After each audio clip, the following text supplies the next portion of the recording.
Tell me about the cognitive science of magic. All right, really getting right into it, huh?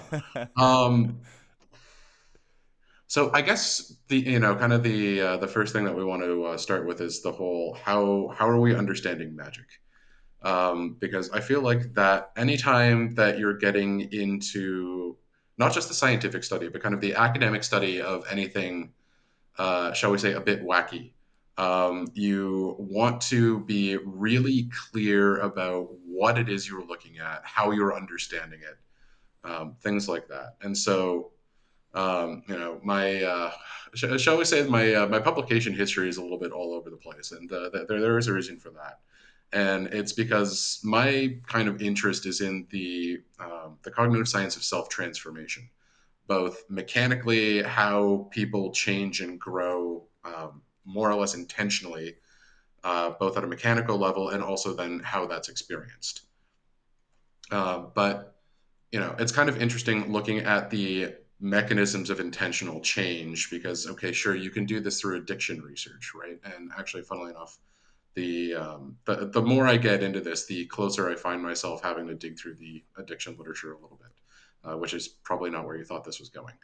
But how I ended up looking at kind of magic and mysticism and things like that is, well, okay, what about grand scale change? What about phenomenological change? How is it that people not just change what they think is real, but think about or change how they think is, or sorry, not just how people change what they think is real, but how they change what they think is even possibly real. Um, so that's kind of how I'm looking at and understanding magic is this is the set of cognitive tools we have either kind of figured out and refigured out, and the wheel has been invented hundreds of times over, or you can even look at it as this has been kind of handed down through prehistory, but I kind of feel it's one of those things that gets discovered and lost and rediscovered and said, oh yeah, people in the past were doing this. These are the tools that we have to shape and structure our own imagination, which is a learned skill. Your sense of imagination is your sense of what you think is possible, what you can conceive of as real, and the you might think of the imagination, that's just something that's like it's nice to have, but we don't actually need it for anything important. You can so so much of the imagination is about hypotheticals, right? It's, well, this could happen or this might happen. You can't do much effective reasoning about the future without a powerful sense of imagination. I actually just got back from a conference that was kind of talking about, well, these are the links between the neural processes underlying imagination, underlying memory, underlying thinking about the future. They all seem to kind of run on the same machinery for generating, shall we say, hypothetical situations, or call it your brain's simulation engine almost. And that's kind of interesting because if you go back to Renaissance magic, there was a lot of tie between the practice of magical techniques and memory techniques, which were also a big thing at the time. And the two very much went hand in hand. Kind of the art of memory was one of the building blocks for magical practice. So there does seem to be something there that we're kind of increasingly finding in neuroscience of, okay, we have this core set of machine or core set of mechanisms within us for dealing with imagined or produced or simulated scenarios, whether they actually happened, we think they might happen, or we think they have no chance of happening whatsoever. That it's all running on the same basic building blocks, and the techniques for getting good at them carry across. And you find a lot of those in magical practice. Right. So I threw you in the deep end there, and and you kind of had to grapple with what do we mean by magic, and then magic is many things to many people, and like it today Mm-hmm. versus 500 years ago versus I don't know some other country, it's practiced in loads of different ways. But Mm-hmm. if there's something important and in a sense real about the fact that it's used, and there are sets of practices that help change ourselves, the way we think about the world, the way Mm-hmm. we imagine possibility, then we can look sort of then the cognitive science of it and understanding what like similar cognitive mechanisms are behind these kinds of practices, really Hmm. important and really helpful, and can give us like a framework for understanding in a systematic way Hmm. the many different kinds of practices that we have. Right, exactly. Because, you go through history, you go through anthropology, you go through politics, even.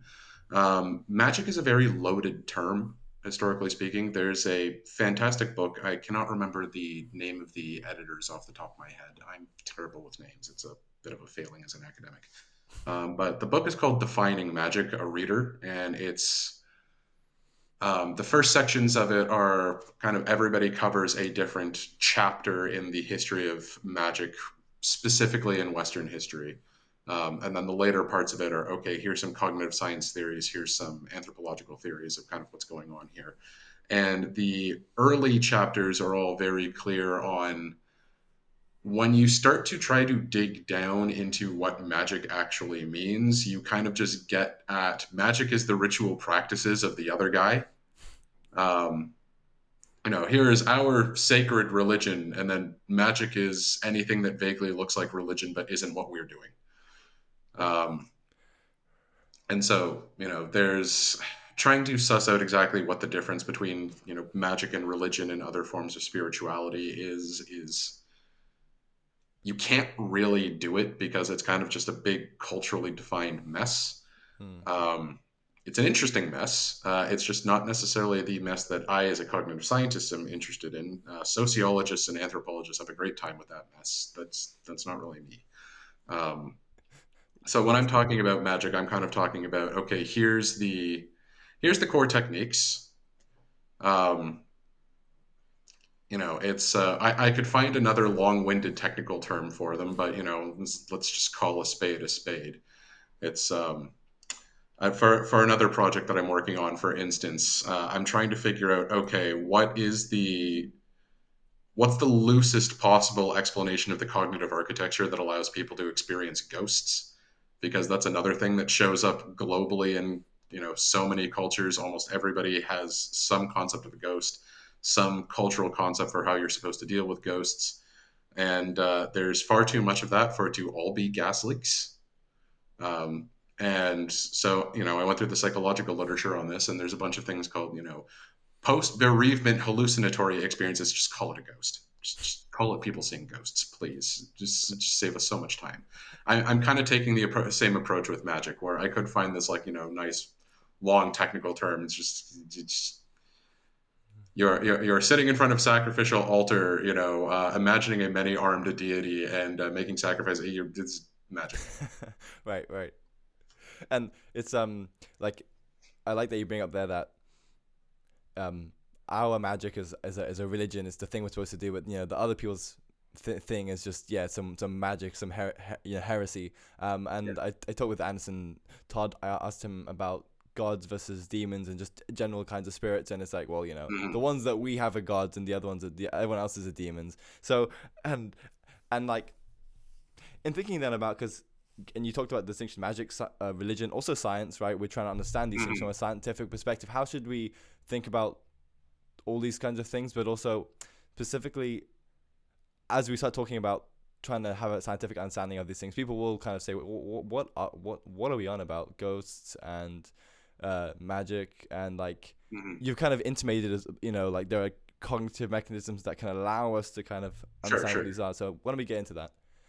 Sure. So I was my doctoral supervisor, Michel Ferrari, would call himself kind of a Jamesian radical empiricist, which is to say that if humans experience something, a psychologist should be able to study it.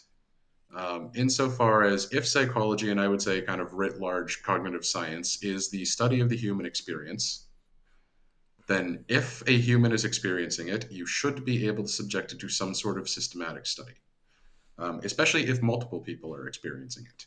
And, multiple people experience ghosts, right? So, that's kind of my paradigmatic example of here's a weird thing that, I think it was something, what, like 30 to 60% of widows will experience ghosts in their lives. But, yeah, the scope of who experiences ghosts is absolutely massive. It seems to be a rare human universal. And scientists are kind of just, it's, you kind of have two things that you can say there. You can either say, everybody is lying to you, which seems deeply implausible, personally, and also a little bit patronizing. Or you can say, okay, what do I know about the human mind such that it would produce the conditions to allow that thing to be possible? And so, I kind of take the same approach with magic, where it's, you can say, that's just silly superstition. Well, it's like, well, okay, you can say that, but humans have been doing this for thousands of years and are still doing it, even in the face of the age of reason. Um, People invest huge amounts of themselves into these practices and they appear to gain some sort of benefit. And the practice and the benefit appears to be linked by some fairly consistent phenomenological experiences. You can again either say, well, clearly everybody is lying to me, or you can say, okay, given what we know about the mind, what can we what combination of factors can we come up with that would explain this? So, people will frequently say, oh, well, if it's not experimentally verifiable, you shouldn't even bother with it. That's not how most of the advances of knowledge work. The process is more accurately described as what we call inference to the best explanation, which is to say, okay, I have a set of facts in front of me. And actually, funnily enough, that's literally the definition of the word data. Datum in Latin means to give. These are the given. This is kind of what we can take for granted. So we have these set of facts as data in front of me. Um, what story am I coming up with to weave all these things together? And kind of the trick there is your story has to be consistent with everything else we know, right? So, 500 years ago, you could say it's like, oh yeah, magic and memory techniques. They're all the same thing, and then our understanding of the human mind and human activity moved on. And people kind of thought, well, no, because like memory deals with actually real things, and then magic deals with imaginary things. So like clearly they must be separate. And now we're kind of coming to the, well, no, what both of them have in common is the generation of hypothetical images or things like that. And so now the actually interesting question is, why are memories tagged with this feeling of this actually happened versus Hmm. magic, or imagination and magic and things like that? Why are those understood to be hypothetical? So yeah, it's kind of interesting to just kind of take that whole approach and say, well, okay, we have these things in front of us. What is, given our bank of experimental knowledge and what we've seen so far, how can we understand those in a way that's consistent with both the fact that humans clearly experience these things, but we also know a lot more now. So yeah, does As does yeah, that kind of go to the it question? doesn't, and as an inroad to understanding the cognitive science of these kinds of things. You mentioned imagination. It might be helpful to think about, yeah, as you say there, to what degree is imagination real? To what degree is it important? Like it's a Mhm. funny thing that you say imagine people unexperienced ghosts or something, and then you know what, someone could might say, oh, that's a kind of a hallucination. You can kind of just brush stuff off, or it's something they produce in their mind that's not real. But then it's like, what does that mean to say something they had in their mind is not real? Like, if Mhm. if the tools of psychology and cognitive science can't study that, then they seem to be pretty inadequate tools. So Exactly. tell me And about it's also the question of like what's real, right? Like, here's kind of my favorite factoid for perception isn't reality. Uh, you can't see your own nose. Like unless you like close one eye or like really squint at it or something. Like yeah, it's very exactly. hard to make yourself focus on your own nose, despite the fact you close one eye, okay, nose is clearly in my field of view.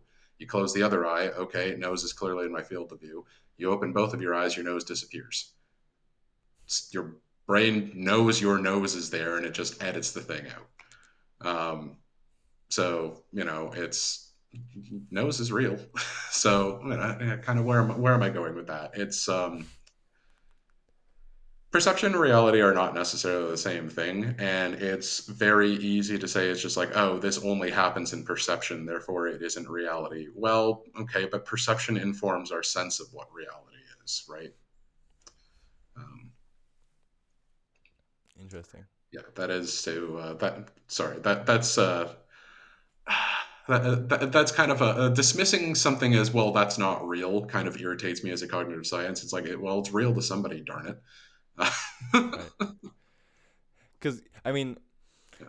I remember you talking to John Viveki about Hmm. imagination, and it's fascinating that people would kind of dismiss it, because to even say having a new idea, whether it's in your own life or a new scientific discovery, you kind of have to have like almost this hallucinated idea that this thing could be real, right? That people have Hmm. gotten the scientific facts wrong, and I have a new lens by which to constellate all these facts, and I think this Hmm. is might be more real. And then most probably ideas are wrong, but then some of them are actually better, and then everyone else is ideas that we had accepted for ages actually just thrown out. And oh yeah, that Hmm. was kind of, and then it can happen to such an extent that ideas that people once accepted as so true now kind of laughed at, and like how they were obviously wrong.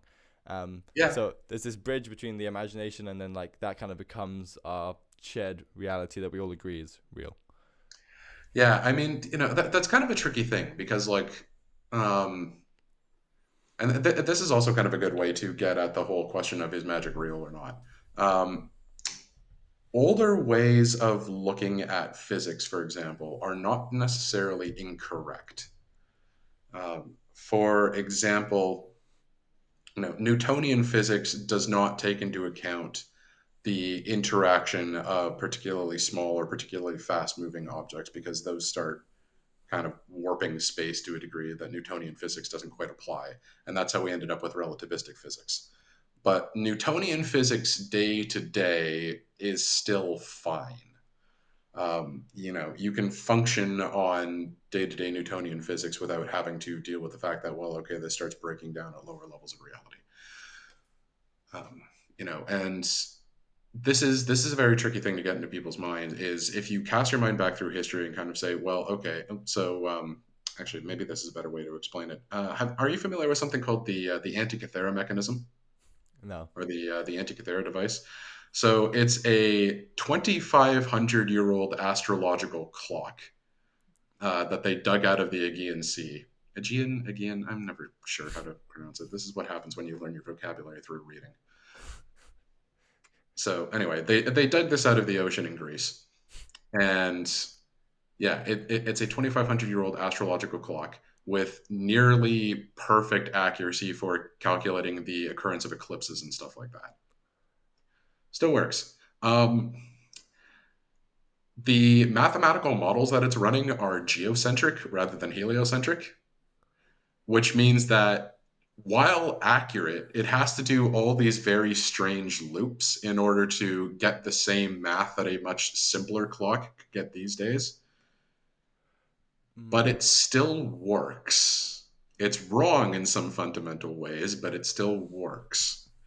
And mathematical models are kind of very much or sorry, not mathematical models, but scientific models are kind of very much the same thing, where it's okay for purposes of day-to-day interaction, there's actually not that much difference between geocentric and heliocentric models of the world.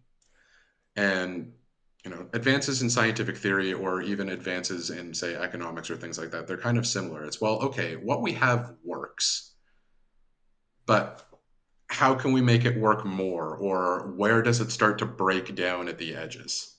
I think yeah, Yeah. that's a good thing to bring up, because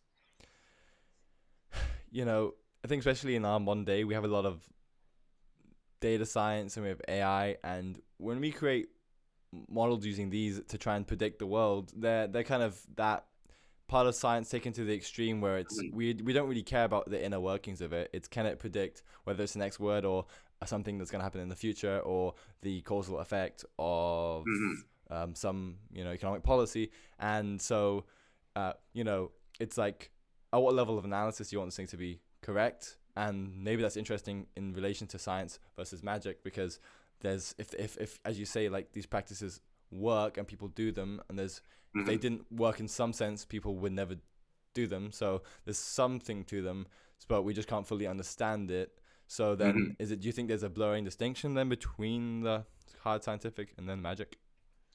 To a certain extent, I mean, I would say that magic is what you end up getting if you try and run everything that we do on machines these days on a person. Um, I can't remember his first name, but Evans Pritchard was an early anthropologist who wrote a book called "Magic and Witchcraft Among the Azande." I think is the title of the book.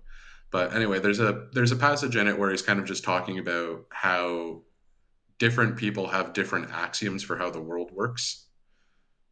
Our day to day world in most cases does not contain supernatural spirits.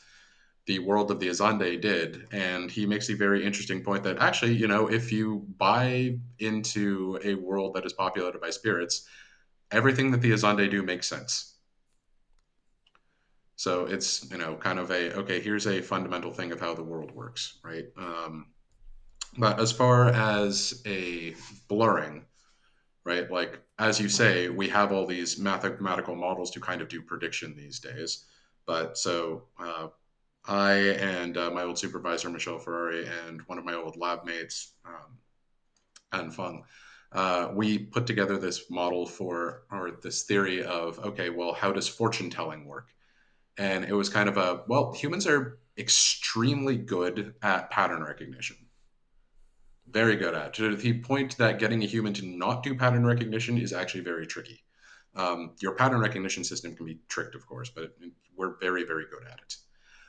What we are not good at, and this is the work of Arthur Reber and some other folks, kind of in the middle of the 20th century, is we're not very good at explaining what that pattern is. So these were the artificial grammar experiments. If you give people a string of fake words and you show them enough examples of, this string of fake words is grammatical, this string of fake words is not grammatical, things like that, people score well above chance on their ability to do that. Well above chance. They are terrible at explaining what the pattern is. So, our ability to perceive patterns is much better than the immediate availability of those patterns to kind of our cognitive or discursive processes. So, kind of what we're thinking of is, okay, so you have this kind of, you can think of many fortune telling systems as being essentially an artificial grammar. It is a set of symbols that you somehow randomize, either through, the stars change every once in a while, or you shuffle a deck of tarot cards. And what you can do is take your available, you give them some vague meaning, right? Like, okay, this means oncoming tribulations, or these two things together mean, something. They tend to be narrative. Very few fortune telling systems are going to promise you, the check is going to be in the mail next Tuesday. But a lot of them will do things like, you are coming to a period of rest, or you are coming to a period of great activity, or you should withdraw, or you should advance, things like that. And so you get somebody who's very good with these systems, and you learn to tie the images to your own pattern recognition. And what you can do with the symbol system is it gives you this visual and almost even tactile thing for you to manipulate, to say, okay, I have drawn this card, which suggests to me that this is going to happen, things like that. I'm trying to understand Um, this. Do you think that, so you say we have really good pattern recognition? yeah. Do you think that then it's in part there are things that we can recognize, but we don't know how to articulate to ourselves really, almost like at all, or it's like very so deep in the unconscious. So if there's a way and you can really tie that to something a bit more physical and sort of Hmm. project your unconscious onto that, you could then sort of Yeah. see it a bit more clearly. Yeah, and that's kind of what I think is happening in a lot of fortune telling systems. Is, we have all this kind of stuff flying around in our minds, and the way that I've described fortune telling systems is they're like flypaper for thoughts. They give you something for it to stick onto, so you can say, okay, this. Um, and so, now we have computers and machines to do all this kind of forward modeling for us. But I'm still a little bit hesitant about using things like that because the problem with a lot of machine forecasting, and this is Brian Cantwell Smith talks a lot about this. Machines don't care about the world in like we have gotten extremely good at predicting things such that machines can fake being able to have a conversation. But one of the reasons why we still get hallucinations in large language models telling you to make soup out of bleach is because the word bleach means absolutely nothing to a machine. We don't have the machines don't have the same sort of deep-seated cause and effect relationship with the world that we do. We know implicitly that if we drink bleach, we will die. The machine has only been told that humans die if they drink bleach. Well, So, one of the reasons why I still think there's a place for magical systems in the world is because the human that is running the magical system still cares about the world, still cares about reality. And actually, a lot of what's going on in those systems is people learning to deepen their link to the world in that way. And machines just don't have that. Brian's very careful about saying, well, it's not that they're never going to have that; they just don't. you think they could ever like embodied ones or? They could. There's a lot of philosophers who've still think that way ever since Searle wrote that Chinese room thought experiment, where it's like, well, okay, maybe the room doesn't. So the Chinese room thought experiment. Keep in mind, I think this was the '70s, so that's why the terminology is the way that it is. Um, Imagine, if you will, a person living in a box that has a perfect Chinese to English set of translation instructions. Um, Not necessarily a dictionary, but at least, like I said, of translation instructions. So the box consists of this person, their book, an infinite set of writing supplies, and a mail slot in the door. And so people put instructions in the door in Chinese, and the person with the use of their book is able to translate the message into English, write a response, translate the response into Chinese, and put it out the door. Does the person in the box speak Chinese? Guess not. Yeah, that's kind of the that's supposed to be the intuitive response to it as well. No, some people have made something called what they call the systems reply, which is, well, maybe the box as a whole speaks Chinese, but that's a completely separate avenue of academic inquiry that I personally find a little bit frustrating. But that's kind of honestly the same idea that's going on with large language models. I refuse to call them artificial intelligence; they're not intelligent. Hmm. But that's kind of what you're getting is you are feeding it a set of instructions. It has a set of instructions within it for saying, okay, they have put these words in this order, which means likely the response that they want is these words in this order, and it gives it back to you. But it doesn't actually understand anything it's saying. But even without understanding, like, do you think if they're so big and they've looked at like everything on the internet that we've ever written, what do you think that there's something interesting there that like what implicit things is it, I guess, not learned but like that it's picked up, that like what do you, is there a way you can kind of understand it in terms of like your understanding of magic, or is it not the same kind of, because it's not really cognitive in the way we are? It's not really cognitive the same way we are. I mean, I could make a joke about how it's basically a demon living in a magic rock, but the interesting thing about humans is that we can do all of these things without burning enough energy to power a small town for a day. That's one of the things that I think is a bit invisible about large language models and things like that is that the energy and resource cost to run them is absurd. You can do everything that they can on a sandwich. Right. And so there's something, yeah, different about the our efficiency and effectiveness given Yeah, such. because they're essentially brute forcing the Chinese room problem, right? Where they're taking in a string of information, they're decoding it down into essentially a probability algorithm, and then they're using that algorithm to create a set of responses and spitting it back out. Because they have to brute force it, the energy cost is absurd. Um, we don't have to do that. I wanted to ask you about the origins of science and magic. When did Yeah, humans start to think about these kinds of ways we can understand the world? that's a good question. I mean, humans have always been trying to understand the world. That's kind of our hat, as it were, as a species. Um, kind of one of the other interesting things that came out of this conference that I was just at in France about memory and imagination and things like that is the concept of mental time travel. So humans seem to be unique in our ability among species to send our imagination forward and backward in time to say, this has happened, this might happen in the future.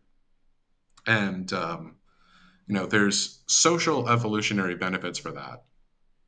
But personally, I suspect that one of the big reasons why we were able to do that is because our main hunting technique for thousands of years was chase after something, which requires you to predict where it's going, especially if you're a pursuit predator and not actually actively trying to keep up with it, and throwing a rock at it. Which I don't know if you've ever tried to throw something at a moving target, but you kind of have to track. Okay, it's going this way in space, which means if I throw the rock right there, they'll intersect at this perfect point, and that actually requires some pretty advanced ability to predict the future in a very kind of boring kind of way. Um, and so I kind of suspect that a lot of what we end up getting about our ability to project forward and backward in time using our imagination comes from that basic ability. But what that ends up getting us, Why don't you keep going on the ability to sort of understand the future on many different timescales. So on the short time yeah, scale of like throwing things versus tracking animals, and do you think that then is almost a co-opting of like we have this ability already, which we're already good at looking into the future? Like, yeah, what other ways can we use this ability? right, yeah. So we're already very good at looking into the future as a species, either for hunting purposes or social purposes or things like that. And so, kind of, I think that's the grounding of this drive humans have to be able to understand the world around us. Because we don't just want a kind of bedtime story understanding of the world around us. We want to be grounded in it. We want to have a relationship with the world in some way. Um, what is it to have a relationship with your friends? You want to be able to understand their behavior. You want to be able to predict their behavior a little bit, not necessarily in a creepy way, right? But you want to be able to say, hey, if I get them this thing, they're going to enjoy it, or I bet that they would like it if I invited them to this, or they really wouldn't like it if this happened, so I should work to prevent it, things like that.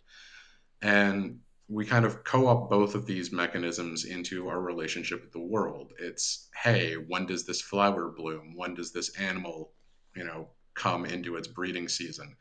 Oh, those are interesting looking clouds. What does that mean for our need to find shelter in these crops and things like that? And, we kind of expand from that to we are just a very genuinely curious species. It's one of the interesting things about humans. We find it rewarding to find new information.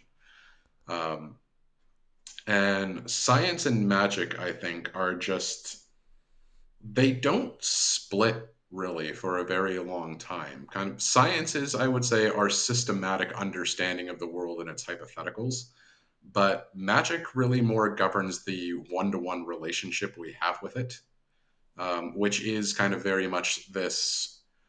Okay, how do I model the world? How do I understand it? What's the push and pull and things like that? The people speak of being out in the woods very much the same way that they speak of magic. There's this sense of connection that people get from it. And, kind of similar to how birthday parties and weddings and things like that are rituals that we use to alter our relationship with other people, right? That's maybe a weird way to phrase it, but that is what you're doing. You are either deepening bonds or, changing the nature of a bond or things like that. Rituals are how humans change their understanding of relationships. Um, you do the same thing with the world in general or with the gods or spirits or whatever you want to think is running this place, and that's kind of how magic works. Really, you are doing these little rituals to deepen your relationship with the things that are. And at some point in history, Michel Foucault, I think, has a better grasp of this in it's a book called The Hermeneutics of the Self that I recommend reading. But kind of at some point, understanding the world and understanding your relationship with it start peeling apart from each other. There's kind of a long-winded backstory to exactly how that happens, but it's actually, as far as human history goes, a very recent thing.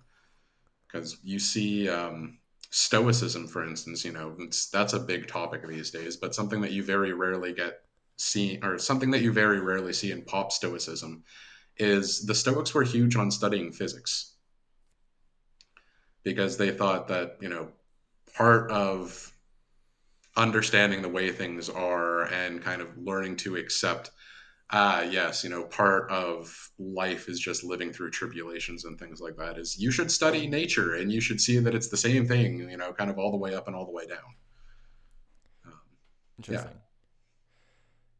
It's funny. It's magic and science were kind of tied together. Is interesting because I've heard you speak about as well, say the origins of trying to understand, be more connected to the world on like a local level versus like Mhm. in terms of more informational terms in the abstract, kind of have its roots both in shamanism of like, let's put Mhm. this space. I'm thinking the way I kind of think about it is if a shaman in a society is like, there's a space where okay, we're not gonna just deal with the practical day-to-day activities of living, surviving, but can we have someone that's like, I don't know, progressing us, as you say, rituals, right? It's we Mhm. have events so that not every day is just the same thing. It's like some we need to kind of commemorate something and sort of enact transformative thing. I Mhm. think about something like a ritual of marriage, right?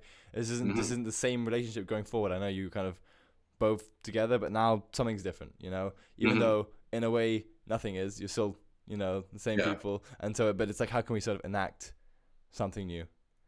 Yeah, like I remember, for instance, a friend of mine got married a couple of years ago, and we were kind of talking in the lead up to the wedding, and he was just like, "Yeah, I mean, I feel like this is a bit of a formality. Like, I don't think it's going to actually change anything."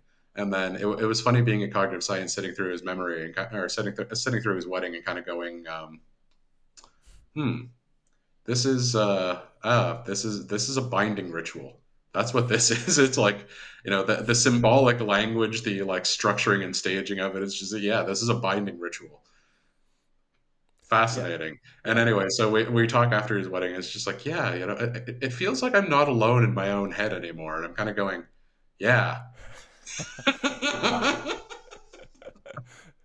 um, and as well, interesting on the common roots of magic and science is sometimes like it's so because it then makes me think like in some ways they're employing similar kind of, because sometimes I think that scientific papers are a bit like magical. The jargon you have to use, there's certain ways you need to write, and like you need to learn, like if you go into a field that you don't know, Yeah. it's just impossible to read. So it's almost like reading this kind of different language, and it's like they have, and if you fail to use the right jargon or the right words, all the other academics will be like, what is this nonsense? You gotta use the words. You have to, this thing isn't proper. Like how you're not really adding to this common shared enterprise we're all doing if you don't do it properly. Hmm. Um, so that's kind of I don't know, something I think about a lot. Yeah, it's kind of one of the reasons why, for instance, going back to the ghost thing, like let's not call it post bereavement hallucinatory experiences. Let's please just call them ghosts. Mm. It's I Yeah, don't know. It's because I just, I'm not anti jargon in science. I think that technical terminology has a lot going for it, but I'm anti inability to turn it off. mm, right, especially because when you explain it to a kind of like a different kind of audience, then it's just Exactly. stopping them from understanding it, and it's like, what is the point of this thing? Exactly. And like I don't know, I'm kind of big on like, the whole thing of like alchemical researchers back in the day used to like code their notes so that other alchemists couldn't read their stuff. We're not alchemists. We shouldn't be writing in code. Another topic I wanted to kind of talk about was psychedelics and sort of Ah, magic. Yeah. And especially, yeah, the cognitive science of it at the moment and the way in which it enacts in rituals. Yeah. Tell me about them. So, and this is where a lot of the audience is probably going to start bringing out the torches and pitchforks. I find psychedelics intellectually interesting. I am fully on board with them being a controlled substance, personally. I have concerns about their recreational use. I don't think that you should be turning your mind into silly putty for fun. Um, I am sympathetic to recreational drug use. Reality sucks, especially these days. But at the same time, I don't know. I picked up something from an old teacher of mine that is kind of jokingly rule number one: magic is not a toy. This is Anderson Todd. And unfortunately, I am kind of in camp. Like, no, we should absolutely be looking into these for clinical purposes. Like, I do think that that's important. And I think it's fascinating to look at it from a research perspective of, okay, it turns out that the context of psychedelic use actually matters a lot for their outcome. Things like set and setting and intention, those all matter going into this. They seem to be acting as an almost ritual accelerant. Um, And yeah, I think that we don't understand them well enough for them to kind of just be lying around. right, and it's interesting. Yeah, you spring up. So, for example, imagine the set and setting really Yeah. matters. It kind of links with the things you were talking about. Of if we're understanding magic from a cognitive science perspective, like obviously the whole environment, the whole thing matters, right? It's if Hmm. because if you start thinking that it's some separate thing of like some kind of thing you can do in isolation and it just works by itself, then you kind of don't realize that yeah, the way it was used was kind of in these ritualized settings. Yeah, like that's kind of the thing that I'm worried about. 'Cause I have a colleague, Ruben Laukinen. He's an academic in Australia who studies insight. But more specifically, he studies how easily insight can be falsified, and how easy it is to take the feeling of truth and knowing from having an insight and make it attach itself to something that is truly stupid. And so he's also kind of become a bit of a skeptic of psychedelics that way, where he's kind of, how trustworthy are the insights we get out of psychedelics when it is so easy to transport the profound feeling of truth from something actually important and put it onto something deeply silly? Right. Like one great example that he's found is if you give people sentences that have been kind of put into code and scrambled and things like that, and have them de-scramble the sentence, regardless of the actual truth value of the statement, they will rate it as being more true than a statement that they were just handed. Because something about the feeling of discovery makes it feel more true for them, even if what the scrambled sentence says is something like aluminum is the densest metal, which is just not true. I see. Yeah, it's with I like that you bring up as well, like psychedelics, but magic in general, right? Magic is not a toy, and so right, our cognitive machinery is incredibly complex, incredibly powerful. Mm, So that's why, even as we've been saying, that's even in the way the origins of science itself kind of originated from trying to understand the world and predict the world in these kinds of mm, fashions. But at the same time, you need to be careful because uh, for our lifetime, we've kind of carefully constructed a way of understanding the world in our life that helps us function and act in the yeah, world. And if you just start messing with it, it's kind of like, okay, well, the same way as it's really helpful, it can also be super, yeah. It's a distorting. poem. I want to say this is Alexander Pope. If I misattribute it, somebody get at me in the YouTube comments. But it's the origin of the phrase "a little knowledge is a dangerous thing." The two lines of the poem are, a little learning is a dangerous thing. Drink deep or taste not the Pierian spring. It's not saying it's like, oh, a little knowledge makes somebody dangerous. It's no, incomplete knowledge makes somebody really easy to mess with. Um, so kind of really what it's getting at is it's not that oh, haha, I have learned something and I'm therefore a threat to the system. No, you have an incomplete understanding of something and are therefore a threat to yourself and everybody around you. That's the problem that it's actually getting at. Um, and so, I kind of feel a bit that way about psychedelics. Like, if you're going to go down that route, go down it wholeheartedly. I even honestly feel that way about academia sometimes, where it's kind of like a casual understanding of it can lead to some problems. Um, that's not to discourage learning. That's just to say that your curiosity does kind of come with a an ethical obligation, I think. Interesting. What do you mean by that in academia, in science? Is there a danger of learning too much about, or thinking you're an expert in something when you're not? Oh, there's absolutely a rampant problem with that. And especially because, like, the saying, when all you have is a hammer, everything starts looking like a nail. I feel like that is the deepest sin of particularly psychologists, where just because they have become an expert on a very narrow scope of human problems and human experience, like, well, everything is clearly relevant to my field of expertise up to and including geopolitics. And I'm like, no. it's it's congratulations, you have found out how to maneuver a Cessna. I don't want you in charge of the aircraft carrier. um, This is great. Yeah, yeah, so yeah. and I do feel like other and another, if you, with the whole, when all you have is a hammer, everything looks like a nail problem. It's one of the biggest issues that I think academics have is their inability to turn off academic brain. Um, is just not everything needs to be analyzed through the lens of your unique specialty. Like, and I feel like I kind of like run into the danger of this, particularly because, like, I joke that my field of expertise is things that might come up at a dinner table.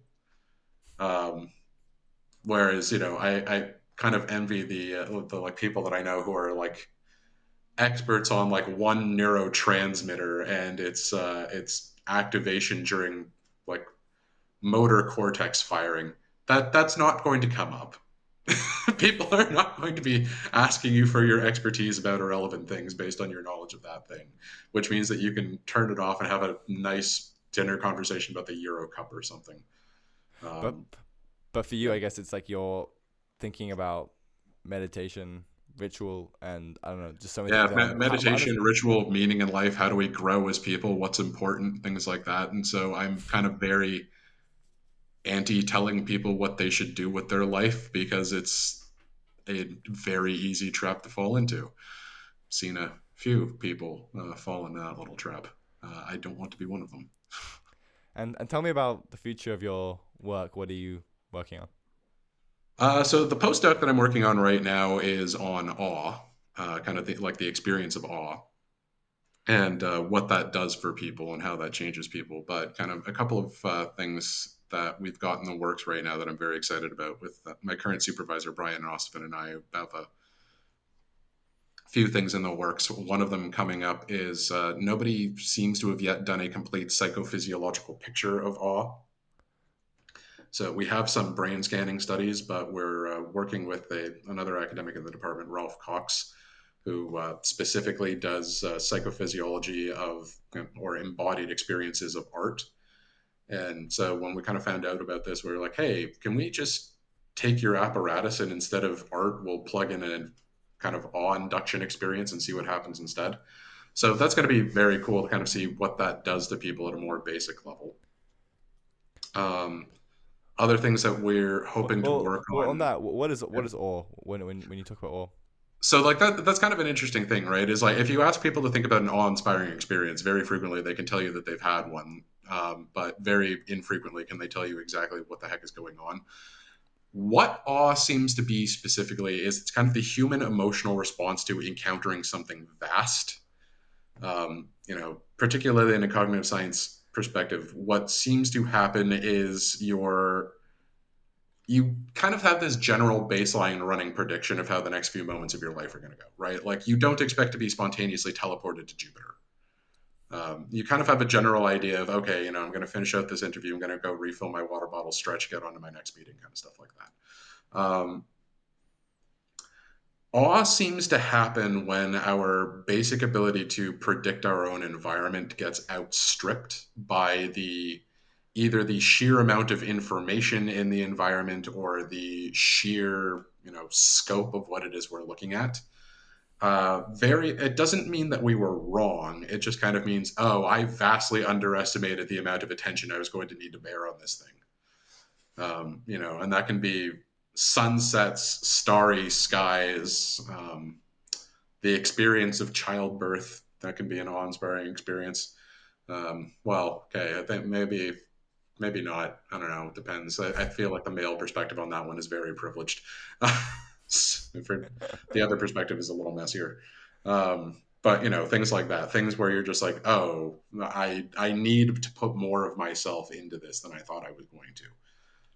And the interesting thing about that is that a lot of what's interesting about awe seems to specifically track onto that feeling of, oh, I am being exceeded, I am being outstripped. Um, and there's probably some interesting interaction effect between magical practice and that experience because, okay, if constantly practicing and playing with your own imagination causes it to expand and get more fine grained and things like that, there's probably some sort of loop of, well, okay, it takes more to blow the mind of somebody who is well practiced in magic. That's something that I'd like to look into. But the next thing that we're planning to look at is what causes the experience of vastness. The standard thing that gets used is like, oh, sweeping scenes of nature or, views of outer space. Well, okay, there's a lot of different kinds of vastness. Can we get architectural vastness? Can we get the feeling of vastness in a person? Does the deep sea trigger a feeling of vastness? Is that more variable? What about big monsters? What happens if we give somebody a forced perspective shot of a lizard? Things like that.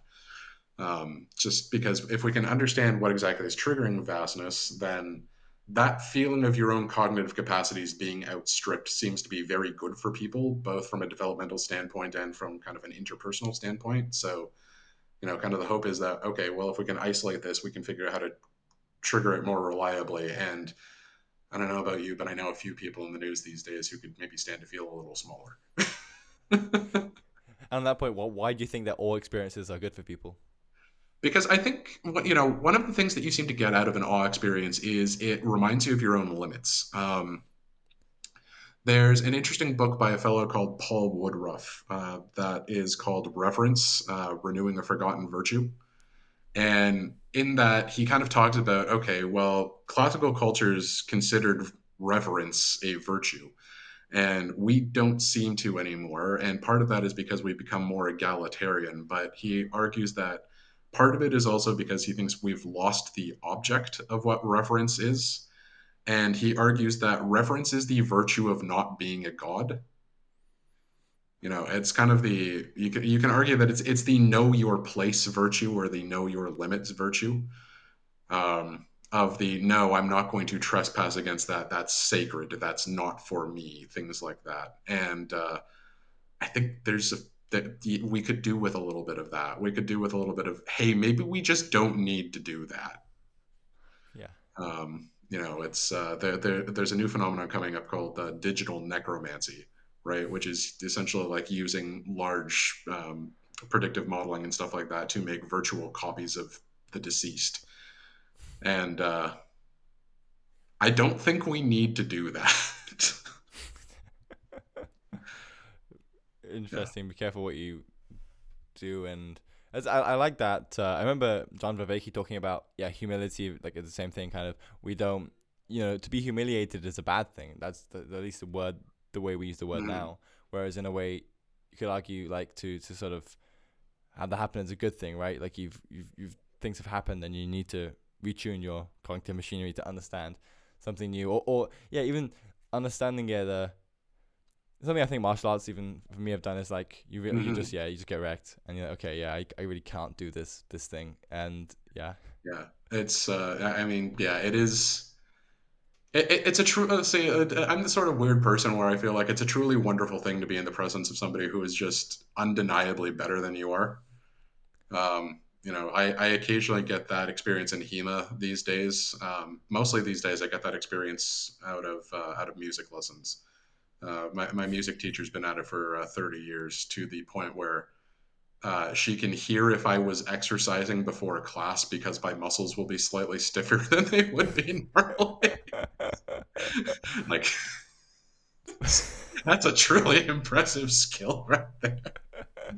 But yeah, no, it's. I think that's good for people to be reminded of. That yeah, there's going to be people who are both better at this than you, and people who are going to need your help. Awesome. Is there anything else you want to say, or where can people find you if they would like to? Let's see. I very conscientiously have a minimal social media presence, just because I feel like fame is maybe the kryptonite of the average psychologist, and I don't want to tempt myself. But I can be found on Google Scholar if that's the kind of thing that you're interested in. I am slowly putting together a WordPress website that I hope to at least sometimes use as a blog. But yeah, I am blessed with a very distinctive name, so I am very easy to find on the internet. And if you find people sword fighting with my name, yes, that is also me. It's a fun hobby, and you should do it too. Awesome. Thank you. Yeah, no worries.